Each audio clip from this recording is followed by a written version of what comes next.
দেখেন, জুলাই সনদ বাস্তবায়ন হচ্ছে না কেন? তারা প্রথমে বলতেছেন এটা কনস্টিটিউশনের মধ্যে নেই, সেই জন্যেই এটা করা সম্ভব হচ্ছে না। ধরেন প্রথম 1 মাস, মানে 1 মাস আজকে কয়দিন চললো, এ সরকার কি কাজ করছে, কনস্টিটিউশনের মধ্যে থেকে করছে কি করেনি সেটা একটু দেখি। প্রথম হচ্ছে আপনার যত সিটি কর্পোরেশন, সব সিটি কর্পোরেশন তারা প্রশাসক নিয়োগ দিলেন। এই প্রশাসক নিয়োগের বিধান কনস্টিটিউশনের মধ্যে নাই। কারণ আগে যে প্রশাসক নিয়োগ দিয়েছিলেন ইউনূস সরকার সাহেব, সেটা তো আপনারা বলতেছেন কনস্টিটিউশনের মধ্যে নাই। তাহলে আপনারা এখন দিবেন কি ভোট? ভোটের মাধ্যমে লোকাল সেলফ গভর্নমেন্টে যারা প্রতিনিধি আছে তার নির্বাচিত করবেন। আপনি করলেন না। তাহলে সিটি কর্পোরেশন সবাই চলে গেল। এবার আসেন বিশ্ববিদ্যালয় ভিসি। হ্যাঁ, বিশ্ববিদ্যালয় ভিসি তো আপনি নিয়োগ দিতেই পারেন, কিন্তু বিশ্ববিদ্যালয় ভিসিগুলোকে নিয়োগ দেওয়ার ক্ষেত্রে আপনি কি করলেন? দলীয়করণ, যেটা সবসময় আমরা বলছি যে ফ্যাসিস্ট চরিত্র কোথায় থেকে শুরু হয়? দলীয়করণের মাধ্যমে। আপনি ঢাকা বিশ্ববিদ্যালয়ের ভিসির দেখেন, তার ছেলের পোস্টটা দেখেন।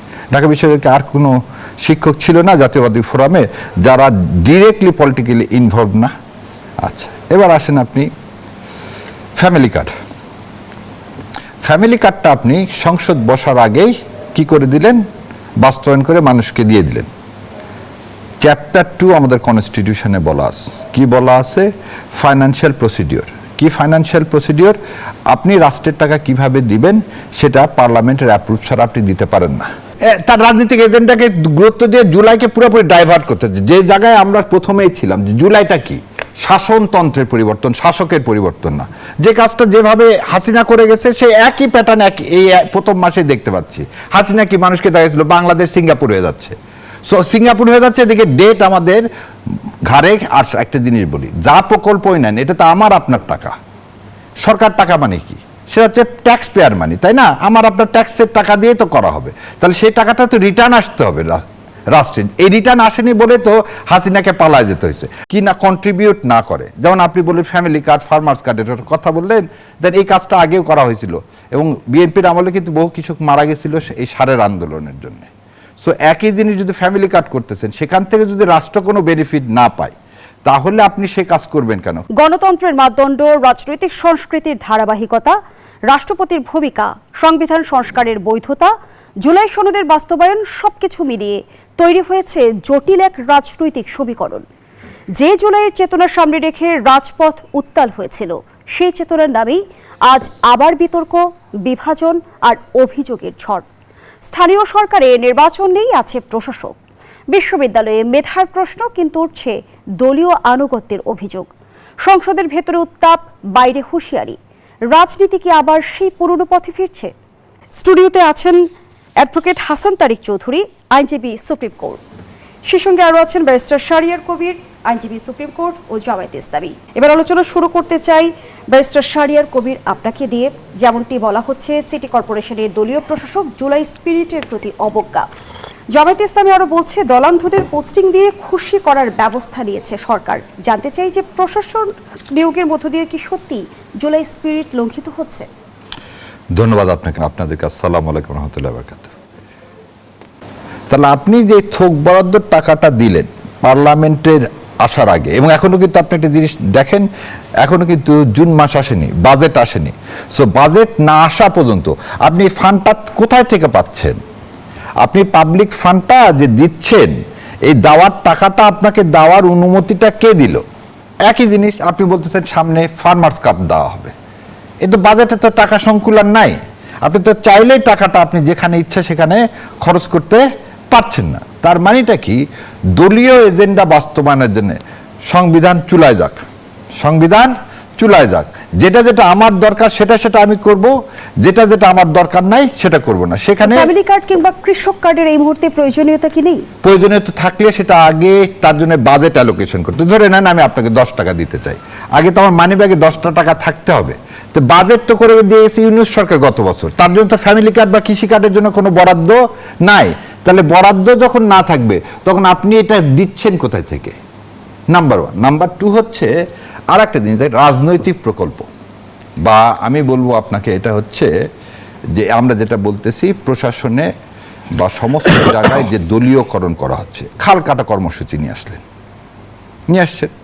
এখানে একটা জিনিস মনে আছে আমার, এটা বোধহয় 78 সালের ঘটনা। তখন জিয়া রহমান সাহেব যখন রাষ্ট্রপতি হলেন তখন কাজী জাফর, জাদু মিয়া এনারা সবাই বসলেন যে জিয়া রহমান সাহেবকে কি রাজনৈতিক প্রকল্পের মাধ্যমে মানুষের কাছাকাছি নিয়ে যাওয়া যায় এবং তাকে পপুলারিটি করা যায়। তখন সবাই জিজ্ঞাসা করলেন জিয়া রহমান সবচেয়ে ভালো কি পারেন। তো শহীদ রাষ্ট্রপতি জিয়াউর রহমান হাঁটতে পারতেন, মাইলের পর মাইল হাঁটতে পারতেন। আপনি হয়তো জানেন যারা আগেকার দিনের সেনাবাহিনী, এখনকার সেনাবাহিনীতে আছে 10 মাইল 20 মাইল তাদের হাঁটতে হয়, তিনি হাঁটতে পারতেন এবং বিরামহীনভাবে হাঁটতে পারতেন। তো জাদু মিয়া বললে এমন প্রকল্প করা হোক যেখানে হেলিকপ্টার থেকে নেমে উনি 3-4 মাইল হেঁটে যাবেন এবং এই 3-4 মাইল মানুষের সাথে তার দেখা সাক্ষাৎ হবে, সব জায়গায় তিনি বসবেন এবং এইভাবে খালকাটা প্রকল্পটা একটা রাজনৈতিক প্রকল্প হলো। এবং তার ইয়াটা দেখেন, আমাদের দেশে যতগুলো খাল কাটা হয়েছে এই খাল কাটাগুলো কোনো রিজার্ভারের জন্য তৈরি করা হয়নি। খাল কাটা হয় জেনারেলি 3টা কারণে। একটা কারণ হচ্ছে কি নৌপথ সৃষ্টির জন্য, যেমন সুয়েজ ক্যানেল, আমাদের দেশে এটা নাই। দ্বিতীয় কারণ কি স্থানীয় যোগাযোগ। আমি যেমন আপনাকে বলি, বগুড়া এক নদী আছে, নদীর নাম করতোয়া। সে করতোয়া নদী শুকায় শেষ। আমার বাড়ি নওগাঁ, আমার বাড়ি নওগাঁর পাশে আছে ছোট যমুনা নদী। সেই ছোট যমুনা নদীতে পানি বলে কিছু নেই। হয়রাজ আগে আমরা দেখে আসছি এই নদীর পানি দিয়ে ইরিগেশন হতো। আত্রাই হচ্ছে আত্রাই নদী, সে আত্রাই নদী এই মান্দা হয়ে সব জায়গায় আসছে, সেই নদীতে আপনার পানি নেই। যখন আপনার নদীতে পানি নেই, যে কথাটা বলা হচ্ছে আপনি যে কাজটা করবেন সংসদে আলোচনা করেন খালি রাজনৈতিক স্ট্যান্ডবাজি করার জন্য। এই যে কালকে হ্যাঁ ছবি তুলছে না, সবাই বলছে আর এক জিয়াউর রহমান, এটা শুনতে ভালো লাগবে, কিন্তু অর্থনীতিতে যদি এইটা কি না কন্ট্রিবিউট না করে, যেমন আপনি বললেন ফ্যামিলি কার্ড, ফার্মার্স কার্ড, এটার কথা বললেন, দেন এই কাজটা আগেও করা হয়েছিল এবং বিএনপির আমলে কিন্তু বহু কৃষক মারা গেছিল এই সারের আন্দোলনের জন্য। সো একই জিনিস যদি ফ্যামিলি কার্ড করতেছেন, সেখান থেকে যদি রাষ্ট্র কোনো বেনিফিট না পায় তাহলে আপনি সে কাজ করবেন কেন? তাহলে কি বর্তমান সময়ে সরকার জুলাই সনদকে গুরুত্ব না দিয়ে রাজনৈতিক এজেন্ডাকে গুরুত্ব দিচ্ছে? আমরা জুলাই সনদে কি এমন একটা ব্যবস্থার কথা বলছি যে ব্যবস্থাটা টেকসই ব্যবস্থা হয়, যেখানে ইনস্টিটিউশন বিল্ড আপ করে, যেখানে রাজনৈতিকরণ হবে না, যেখানে মানে প্রথম থেকে স্বচ্ছতা থাকবে, ট্রান্সপারেন্সি থাকবে, অ্যাকাউন্টেবিলিটি থাকবে।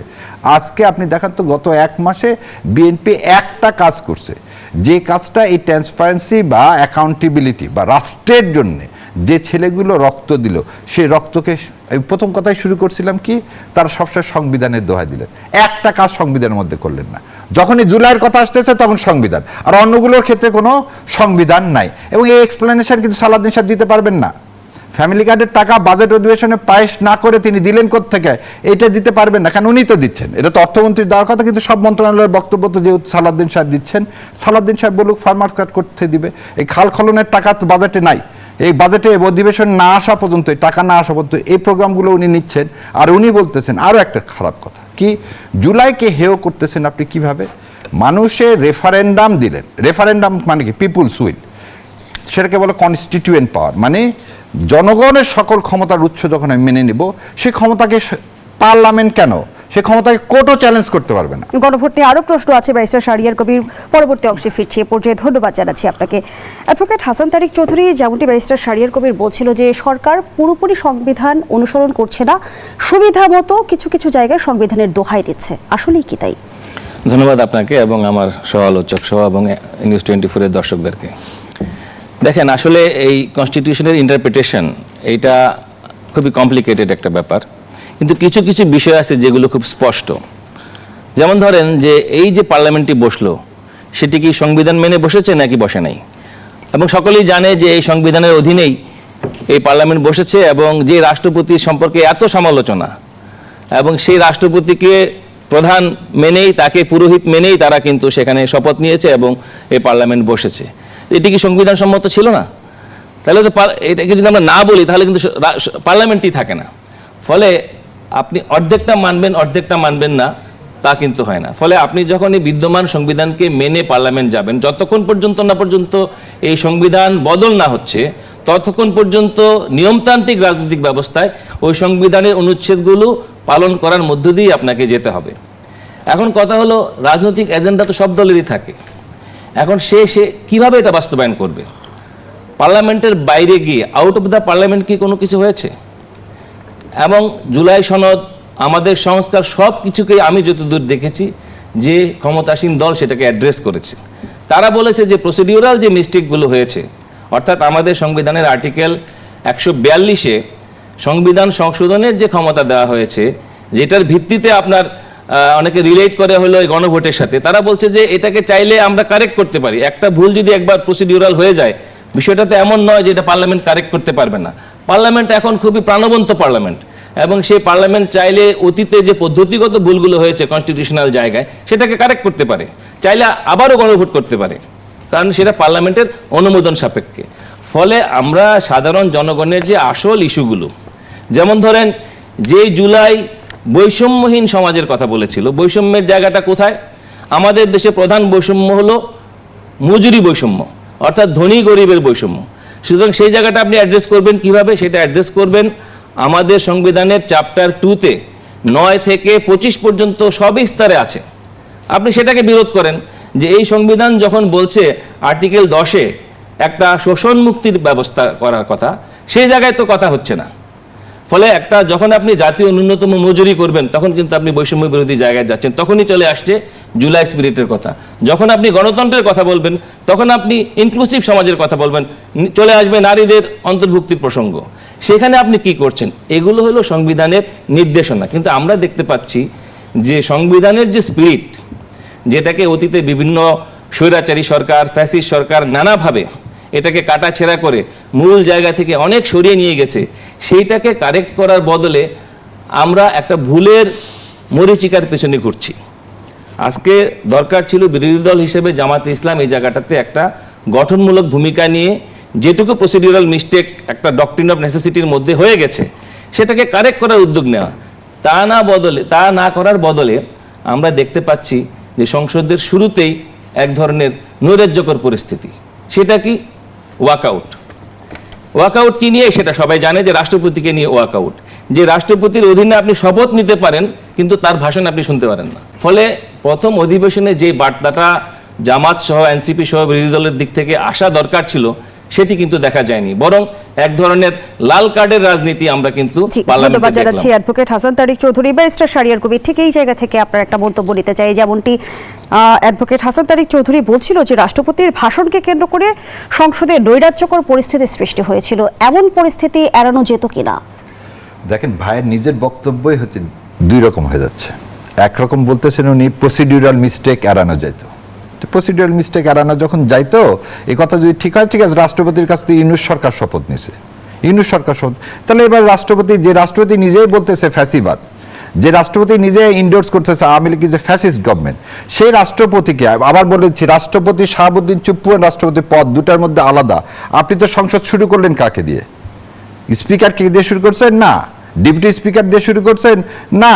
কোথায় স্পিকার? আজ পর্যন্ত এই দেশের মানুষ জানে না। ডেপুটি স্পিকার জেলে ছিল, প্যারোলে মুক্তি দিয়ে নিয়ে আসছেন? না। আপনি কি করছেন? একজন সভাপতি নির্বাচিত করছেন বিএনপির মধ্যে থেকে। তো তাকে তো সে হচ্ছে অ্যাক্টিং অ্যাজ এ স্পিকার।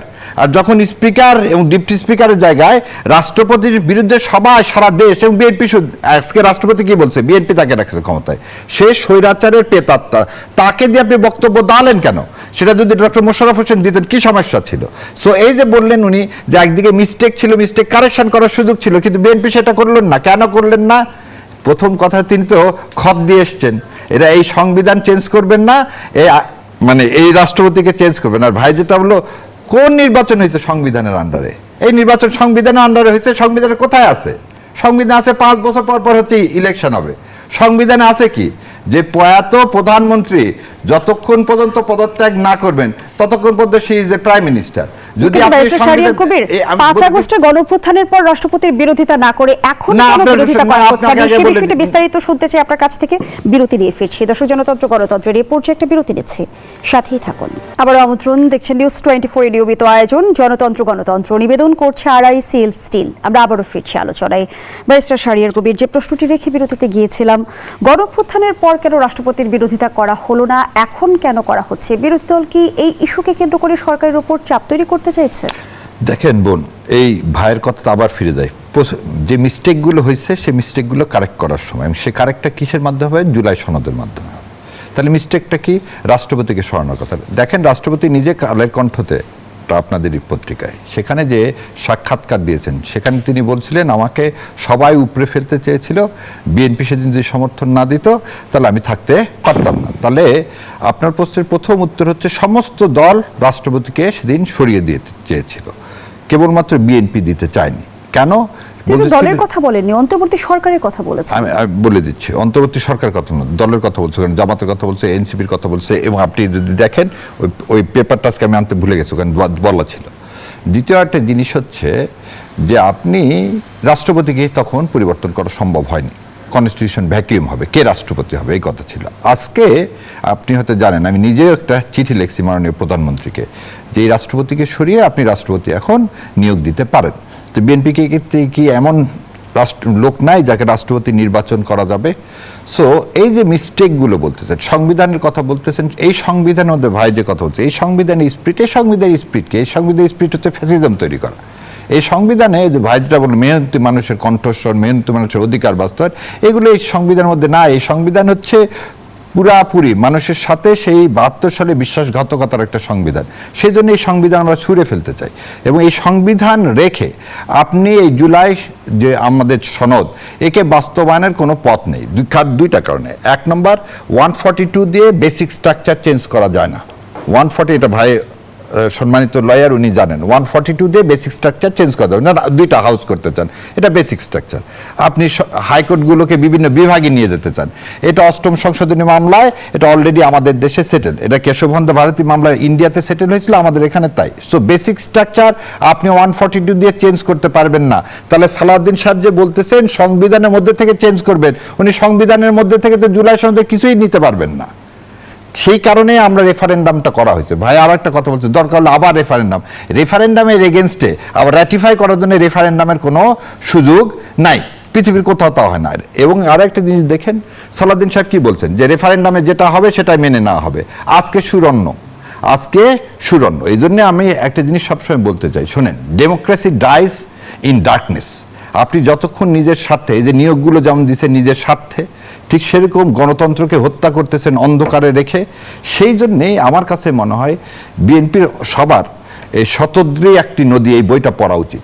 কিভাবে পাকিস্তানের সৃষ্টি এবং কিভাবে ইতিহাসে মীর জাফররা নিজেদের মধ্যে থেকে সৃষ্টি হয়। এবং আজকে যদি জুলাই সনদকে বাস্তবায়ন করতে না দেওয়া হয়, এই রাষ্ট্রপতিকে চেঞ্জ করা না হয়, তাহলে বিএনপিরও জায়গা ঠিক ওই মীর জাফরদের জায়গাতেই হয়ে যাবে। রাষ্ট্রপতিকে বহাল রাখার মধ্য দিয়ে বিএনপির রাষ্ট্রপতিকে ঘিরে কোনো সুদূর প্রসারী রাজনৈতিক পরিকল্পনা রয়েছে কিনা? দুইটা জিনিস আমি আপনাকে আগে বলছি। রাষ্ট্রপতিকে কেন আমরা আগেই বলছি, ইলেকশনের আগে, যে কেউ না কেউ কোনো খত দিয়ে এসছেন, কারোর সাথে কোনো আন্ডারস্ট্যান্ডিং করে আসছে। কি আন্ডারস্ট্যান্ডিং? 4টা আন্ডারস্ট্যান্ডিং। 1 নম্বর আন্ডারস্ট্যান্ডিং, রাষ্ট্রপতিকে সরাবেন না, কনস্টিটিউশন পরিবর্তন করবেন না, জুলাই সনদকে বাস্তবায়ন করবেন না, ওই আমার তিস্তা ব্যারেজ বাস্তবায়ন করবেন না, লালমনিরহাটে আমার যে এভিয়েশন ইন্ডাস্ট্রি সেটা করতে পারবেন না, এবং ফেনীতে কি আর্মি ডিফেন্স ইপিজেড করতে পারবেন না। আপনি তো খত দিয়ে আসছেন বলে, এই খত কাকে দেওয়া হলো? এই খত যে বললো, যে যার ইশারায় আপনি বলছেন যে আমার হাতে ফেরা না, তার হাতে তো খত দেওয়ার পরে আসছেন। তাকে দুইটা জিনিস খেয়াল করে দেখবেন। একটা হচ্ছে যে আমাদের পররাষ্ট্রমন্ত্রী কাকে করা হলো, যে শপথ নিয়ে বললেন যে এই উপদেষ্টারা কেউ, পরবর্তী গভর্নমেন্টের কেউ কোনো পদে যেতে পারবেন না। তাহলে অজিত দোভালের বন্ধুকে কেন আপনি পররাষ্ট্রমন্ত্রী করলেন? তাহলে এটা খতটা ইন্ডিয়াকে দিয়ে আসা হয়েছে। দ্বিতীয় কথা, সালাউদ্দিন সাহেবের কথা বলা হয়, তাকে স্বরাষ্ট্রমন্ত্রী কেন করলেন? যাতে আন্দোলন নৃশংসভাবে দমন করা যায়। তো উনি তো স্বরাষ্ট্রমন্ত্রী না, উনি তো সব কথা বলছেন, উনি ডেপুটি প্রাইম মিনিস্টার হলে কথা ভালো হতো। তো এখানে এই পরিকল্পনা অনুযায়ী এই বিনিশুতার মালায় আপনি তো রাষ্ট্রপতিকে রাখবেন, না হলে তো এই স্বৈরতন্ত্র আবার কায়েম করা যাবে না। না হলে আপনি একটা জিনিস বলেন, যে লোকটা সারা জীবন বলল জয় বাংলা, যে সারা জীবন বলল শেখ মুজিবুর রহমান জাতির জনক, যে সারা জীবন পাবনাতে যা স্লোগান দিয়ে বলল যে কি স্বাধীনতার ঘোষক হচ্ছে শেখ মুজিবুর রহমান, সেই একই লোক দুইটা গিয়াতে এবং মহান সংসদে দাঁড়িয়ে সে ভাষণে বলতেছে জিয়াউর রহমান হচ্ছে স্বাধীনতার ঘোষক, আওয়ামী লীগ একটা ফ্যাসিস্ট রিজিম, এবং বাংলাদেশ কি জিন্দাবাদ। এবং আরো একটা জিনিস ভাই একটু আগে বোধহয় খেয়াল করেনি, এই সরকার এসে প্রথম আনুষ্ঠানিক ভাষণ তো পার্লামেন্টে রাষ্ট্রপতির ভাষণে একটা শব্দ নাই জুলাই সনদ নিয়ে, একটা অক্ষর নাই জুলাই সনদ নিয়ে, একটা কথা নাই হাদিকে নিয়ে, একটা কথা নাই আমার হাজার হাজার সন্তান যারা শহীদ হয়েছে তাদেরকে নিয়ে।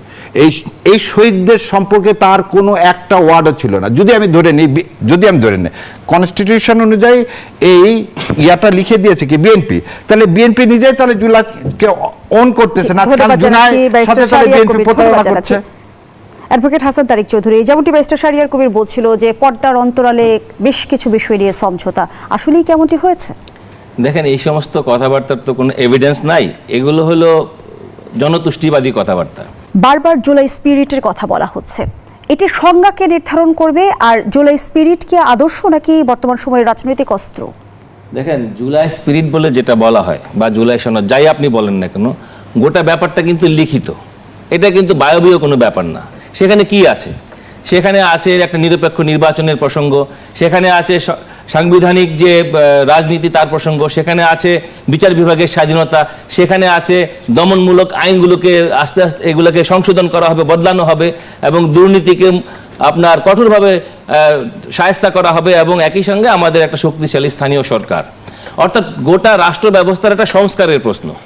তো এইটা তো কোনো বাইসাইকেলকে তো বারবার আবিষ্কার করার দরকার নেই, এটা নতুনভাবে উপস্থাপিত হয়েছে জুলাই সনদের মধ্য দিয়ে। এবং এইটা যারা নির্বাচনে জিতেছে বা যারা সরকার গঠন করেছে বা যারা সরকারে যেতে পারেনি সবাই কিন্তু, এমনকি যারা পার্লামেন্টেও যেতে পারেনি তারাও কিন্তু বলেছে যে এই বিষয়গুলো মৌলিক বিষয় এবং এটা কে করবে? এটা পার্লামেন্ট করবে। কারণ এই ধরনের রিফর্মগুলো করার জন্য একটা নিয়মতান্ত্রিক রাজনীতি প্রয়োজন হয়। যখন আপনার এই সংস্কারটা করা প্রয়োজন, তখন আপনি সংস্কারের মূল আলোচনার মধ্যে না ঢুকে আপনি দেশটাকে নিয়ে গেছেন একটা অস্থিরতার দিকে, দেশটাকে নিয়ে যাচ্ছেন একটা কথামালার রাজনীতির ভিতরে, যেটার চেহারা আমরা পার্লামেন্টে দেখতে পেলাম। আজকে আমরা খুশি হতাম যদি দেখতাম এই পার্লামেন্ট একদম পৃষ্ঠা ধরে ধরে জুলাই স্পিরিট যে আমি পয়েন্টগুলো বললাম, যে আমরা ইলেকশন টাইম গভর্নমেন্ট কি হবে, আমাদের দেশের বৈষম্য বিলোপের জন্য অর্থনৈতিক সংস্থা কি হবে, আপনি ব্যাংকগুলোকে কিভাবে কন্ট্রোল করবেন, মানুষের ন্যূনতম মজুরি কি হবে, সেই জায়গায় না গিয়ে আপনি জাতীয় পতাকাকে কার্যত লাল কার্ড দেখাচ্ছেন। ব্যারিস্টার শাহরিয়ার কবির, যুদ্ধাপরাধীদের নাম জাতীয় সংসদের শোক প্রস্তাব গ্রহণ করার ঘটনায় বিভিন্ন রাজনৈতিক দল ও সংগঠনের তীব্র নিন্দা আমরা দেখেছি। যদি একটু জানতে চাই, আদালতের রায়ে যাদের অপরাধ প্রমাণিত তাদের বিষয়ে রাজনৈতিক সহানুভূতি এটি কি বিচার ব্যবস্থাকে দুর্বল করে কিনা? আচ্ছা, আপনার প্রথমে দিই যে আপনার প্রথম কথাতে যে ভাই যেটা বললেন জাতীয় পতাকা এটা দুর্ভেদ্য অসত্য। এই অসত্যকে কোনোভাবেই আমি সমর্থন করি না ব্যক্তিগত, কারণ ওই দিনে বোধহয় ভাই ছিলেন কিনা জানি না, সংসদে আল্লাহ যাওয়ার আমার তৌফিক দিয়েছিলেন। আচ্ছা, এবার দ্বিতীয় কথাটা আপনাকে বলি, তাহলে শাহিজুর রহমান সাহেবের নামটা আগে বাদ দিতে হবে, আব্দুর রহমান বিশ্বাসের নামটা বাদ দিতে হবে। আর আপনি বললেন আদালতে জুলাই অভ্যুত্থানের পরে দেখা আনায় হয়েছে কিভাবে নগ্নভাবে শেখ হাসিনা ওয়াজেদ কি করছেন, জুডিশিয়াল কিলিং করছেন। আমি আপনাকে একদম শেষ কথা বলে দিই, শোনেন। সবার আগে বাংলাদেশ বলে আওয়ামী লীগের পুনর্বাসন বা জাতিকে বিভেদ করার এই রাজনীতি অবসান করতে হবে। আপনি অভুক্ত নেতাকর্মীকে দলীয় পুনর্বাসন করার থেকে সরে আসতে হবে। আপনি প্রাতিষ্ঠানিক সরকারের বদলে নগ্ন দলীয়করণ করে আপনার পছন্দসই লোকগুলোকে বসাবেন, এটা জুলাই সনদের সাথে একদম প্রতারণা। আপনি 2/3 মেজরিটির বলে রেফারেন্ডাম মানবেন না এবং সংবিধান এই তাবিজ গলায় ঝুলিয়ে রেখে আপনি তাহলে সেদিন জুলাই সনদকে সাইন করলেন কেন? আপনি জুলাই অধ্যাদেশকে সমর্থন করলেন কেন? আজকে আপনি কেন পিছন দরজা দিয়ে যে ওই কোর্টকে আবার ব্যবহার করতে চাচ্ছেন? কি করতেছেন? আপনি রিট ফাইল করে ওই অধ্যাদেশকে চ্যালেঞ্জ করতেছেন না, আদেশকে চ্যালেঞ্জ করতেছেন এবং রেফারেন্ডামকে চ্যালেঞ্জ করতেছেন। এই সব কিছু হচ্ছে জুলাইয়ের সাথে প্রতারণা, হাদির সাথে প্রতারণা। যেই ট্রাইব্যুনালে মানবতা বিরোধী অপরাধীদের বিচার হয়েছে, সে একই ট্রাইব্যুনালে আমরা দেখছি জুলাই গণহত্যারও বিচার হচ্ছে। তাহলে ভবিষ্যতে ক্ষমতার পালা বদলে জুলাই গণহত্যার বিচারও প্রশ্নবিদ্ধ হবার আশঙ্কা তৈরি হয় কিনা? কারণ হবে না, কারণ এবারে এই শেখ হাসিনার যে ফাঁসি হয়েছে সেখানে আমরা দেখিনি স্কাইপি কেলেঙ্কারি, সেখানে আমরা দেখিনি আগের দিন জাজমেন্ট বের হয়ে যাওয়া, সেখানে দেখিনি কেউ জাজমেন্ট লিখে দেওয়া, সেখানে দেখিনি কোনো কেলেঙ্কারি হয়েছে। আমরা আগে বলে দিতে যেখানে আমরা এটা দেখিনি। এবং আরেকটা জিনিস আপনি দেখবেন, আইনমন্ত্রী সেদিন গতকালকে বলছে যে যারা কোনো অপকর্মের সাথে জড়িত তাদেরকে তাৎক্ষণিক ব্যবস্থা নিয়ে তাদেরকে রিমুভ করা হয়েছে। এবং এটার প্রতি ওই ধরনের হাসান তারিক চৌধুরী, আমরা আমাদের আয়োজনের একেবারেই শেষ পর্যায়ে।